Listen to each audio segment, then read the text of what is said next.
try to walk on it the first time, you're going to sink all over the place. So you want some firmness to it. So just kind of work your seed bed. You can use one of these. Y'all can pass them down. You can try also this if you want. You can plow around on it if you want to. If you're impatient, you don't want to wait on the fancy rototiller we bought. We do both? You can do both. We're going to use this later, I think, anyway.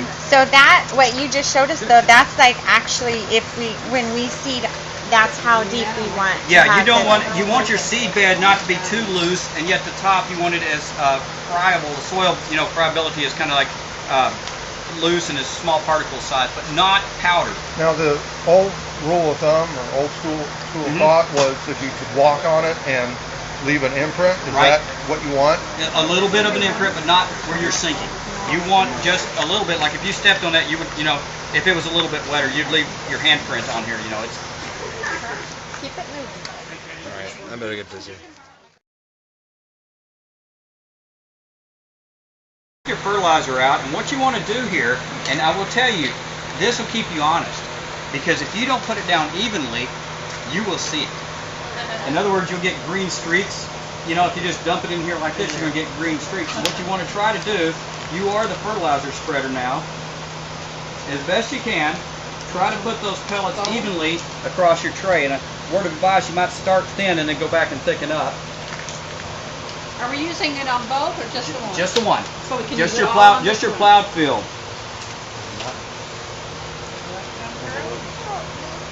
That's looking good. You're using baking skills. Sprinkles. Sprinkles. Sprinkles, there you go. You make cupcakes or something.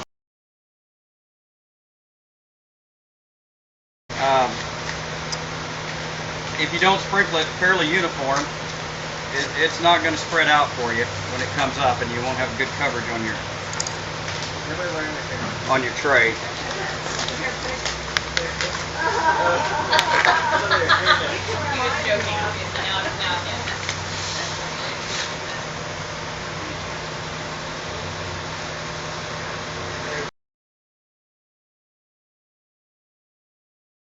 So you want some incorporation of the seed into the soil.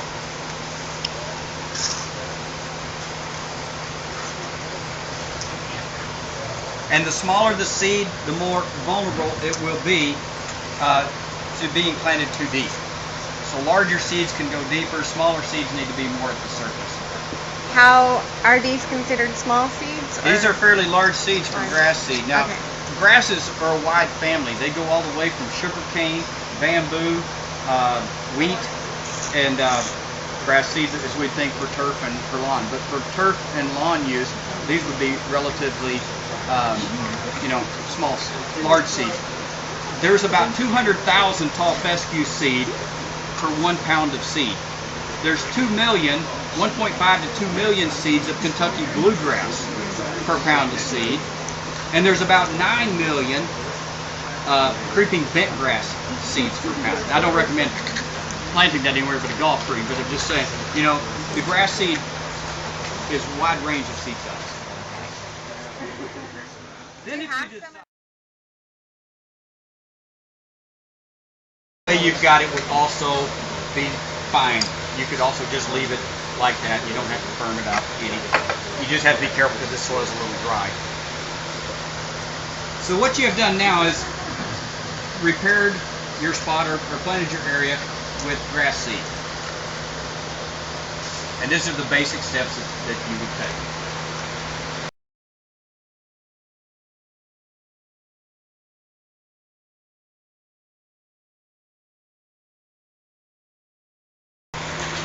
Just take the mulch product, and what you want to do is spread it about a 1 layer thickness, so it won't be super thick at all. If you pile it up, it's going to be too thick. Just kind of spread it out evenly. And again, I would go probably a little thin in the beginning, and then come back and fill in the area.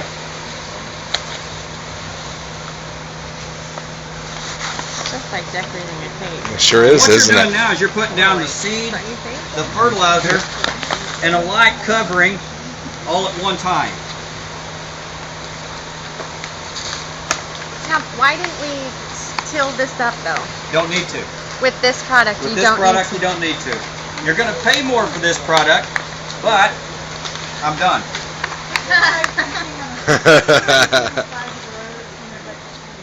They do spray hydro mulch on, and it's green in color as well.